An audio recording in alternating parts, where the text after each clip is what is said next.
Welcome, everyone, to another episode of Write, Publish, Connect. My name is Alexa Nazzaro. I am the founder of Aaxel Author Group, and today it's my pleasure to have a little chat with one of our authors, Scott Stanfield. He is the author of Passive Profits, the Turnkey Rental Investor's Guide. Thanks so much for joining me today, Scott. Thank you for having me. It says this will be very good. Very happy to be here. Thank you. So let's talk a little bit about your book. So your book, because it's a manuscript we worked on together, is very information heavy. It's really a reference book, I almost dare say. I was shooting for that. I wanted it to be all inclusive. I had done a lot of reading, and the books in that genre that I didn't feel they went into enough meat. So Okay. I wanted to put it all in there, everything. So that was what I was going for. And what was that process like about really just downloading essentially all of your knowledge into a manuscript? Was that a tough process? Because it's one thing, when we know something really well, it's kind of second nature, and then to transfer all of that, what was that like for you? Well, so my background, I've done something similar to this in the past, writing journal articles. For reference, my background is engineering, and so I come from a research area, so I'm used to researching and reading about stuff, condensing it into how I can understand it, and then applying it, and of course, trying to find new things from it, and then taking that information and then presenting it so people can understand it, or writing it so that people can read it. And so I've done that. The problem I had was I attacked this from a very similar standpoint. It was actually too much. I needed to dial it down, and I struggled with that part of it. But there were steps during the process that helped with that. For example, having the manuscript read by other people. So that kind of feedback was invaluable, and that's really what shaped the book into what it is. And so in terms of your decision to write the book, was, just speak to that a little bit from other business people's perspective who might have an area of expertise.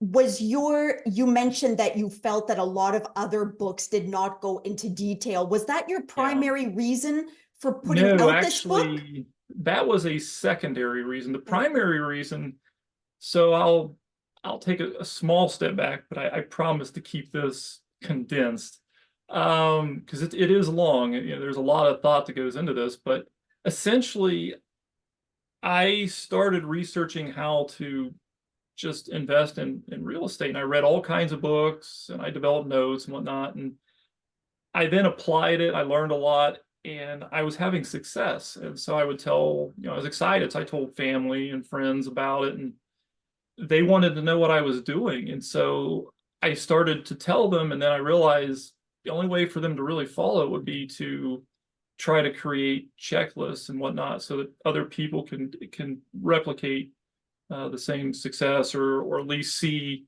what my process was. So that was actually the first motivation, was just to create a roadmap for other people, because talking to people, it just seemed like it was needed. And then I was thinking back to all the books I had read.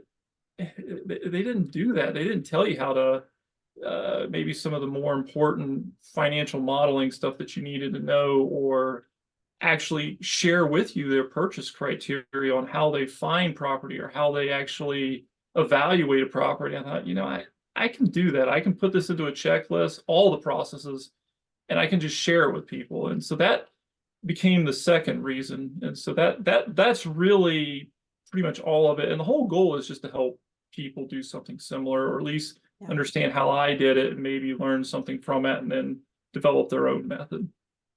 So as a nonfiction author, because you were talking before that one of perhaps your first drafts, there was a little too much info, but then at the same time, you identified a need in the market for something that needed a little bit more of these checklists and whatnot. So what advice would you give to authors who are struggling with that? Nonfiction authors primarily, they want to add substance, but they don't want to add too much. So how did you know where to strike that balance between the two?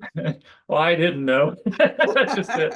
I tried, but it was very much a technical read originally, and it wasn't as technical as what I've written in the past, right? I actually thought I had toned it down significantly, but I hadn't. The only way you can really attack that process is to partner with other people. You need people with a different background to look at your work and tell you where you're missing. And that's really it. You will never get there on your own that way. For example, I can read a manuscript after I write it, and I will make small changes, but you will fail, or at least I fail, to see the big picture pieces that just need to be taken care of. And that's where you need fresh eyes. Okay. So And as much as we also always recommend that, a manuscript development is a joint journey between the author and whether it's an editor or a group like us. But when, as much as you want to be open to critique and to feedback, at some point, I find myself often telling writers, at some point you just have to decide that this is good and this is ready to go. And so how did you know the time was right, or your manuscript was in a place where it was ready to be published? Well, part of me thinks, oh, I probably could have added more here. There's always that. Yeah. Nothing is ever perfect. You can always improve something. And it's the same with my book now. However, I think where I stopped it at is good. And how did I know that? When I was writing my dissertation, for example, I was told, when you're sick of it, that's when you know it's good enough. In this case, it's a little bit different, because people potentially are going to buy this and read it, and so you want it to be your best effort. The only way I think you can truly tell is you do need other feedback coming in. You do need to take a break from it, maybe a week or two, and then go back and read it and see if you still feel good about it. At the end of the day, if you do, then it's time to go forward. The enemy of good is better. Yes. And so you do have to cut things off. And that's something I actually struggle with, because I am a perfectionist. But you have to learn that skill. It's important. And in everything, not just writing a book. Yes, absolutely. So tell us a little bit about the publishing process. Did you ever at some point consider, oh, maybe I'll find a publisher the good old fashioned way? Or for you, was it independent publishing from the start? Yeah. So this will surprise no one, but I researched it very heavily. I spent a lot of time on it. To start with, it's a business I didn't know when I approached it. I read a lot of books, but that's the consumer side of it. That's not the production side of it. And I started by just trying to learn as much about the business as I could.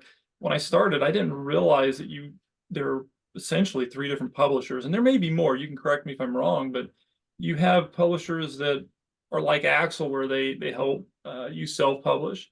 You have hybrids, and then you have full-on publishers, and every one of them is different, and you kind of have to figure out what it is you want. So I wanted control over the material. I didn't want anybody telling me, no, you can't put that in there, if I knew it was something important and I wanted people to see it so that they understood how to do this. So I want to control that. And then there was always that, well, if the book does well, I would rather keep the royalty. And that led me to self-publishing. And so for me, self-publishing was a good fit. But how did I arrive at that? Because I researched it, and I knew what my goals and objectives were, and I knew what my resources were. And so I picked the option that best fit my resources and my objectives.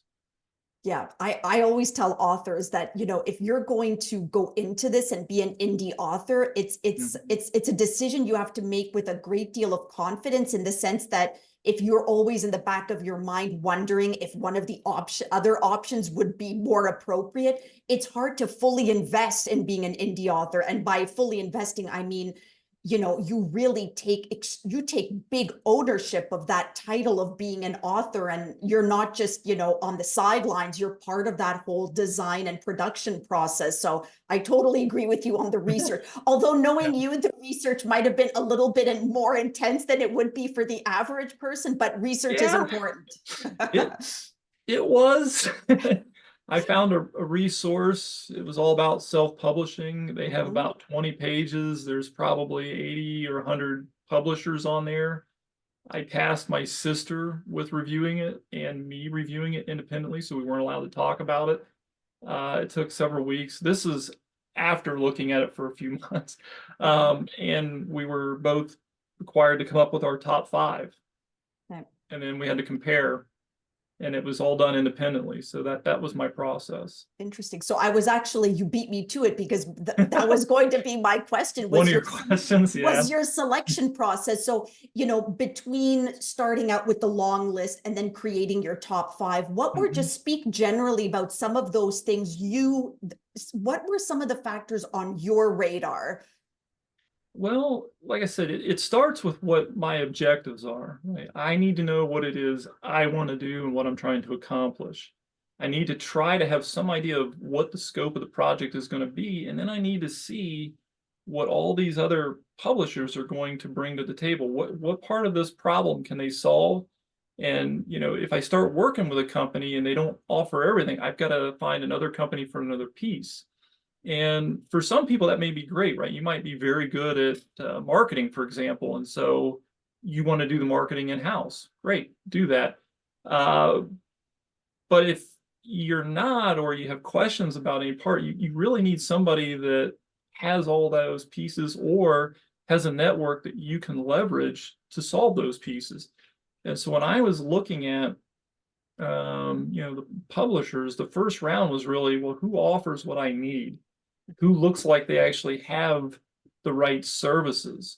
Are they priced in a way that makes sense? How do they compare to everybody else, right? Because you don't want too cheap either, right? You get what you pay for. So you need to find somebody that's priced well in the market. That is, they're not low, but they're not ridiculously high. And of course, they have to fit your budget.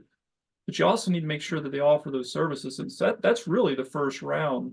And then after that, you got to look at reviews and see what other people are saying and kind of digest that information. And then, of course, the last step is interview, which actually interviewed Steph. He was great. I know. So yeah, I mean, those are all really great responses. I'm sure very, very helpful to other writers.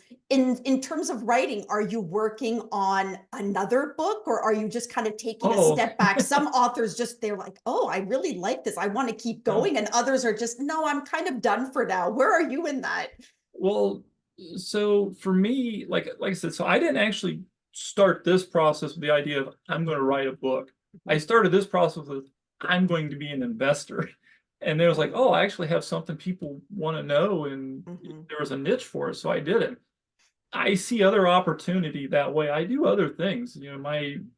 My investment is not strictly all real estate. I do other areas, and I'm doing very well in those areas, and I feel confident that I can share something there too, because I read a lot of books on those areas.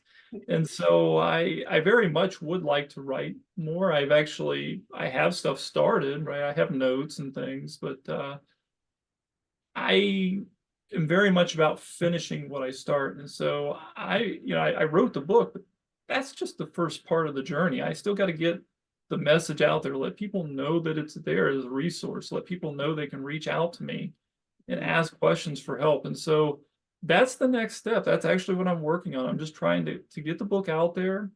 I want to see how that works and try to learn a little bit, because that might shape how I attack the next book, especially the feedback, right? So you just come out. I haven't been able to read many reviews, but I want to see what people say. Maybe they catch something in my writing where I can improve.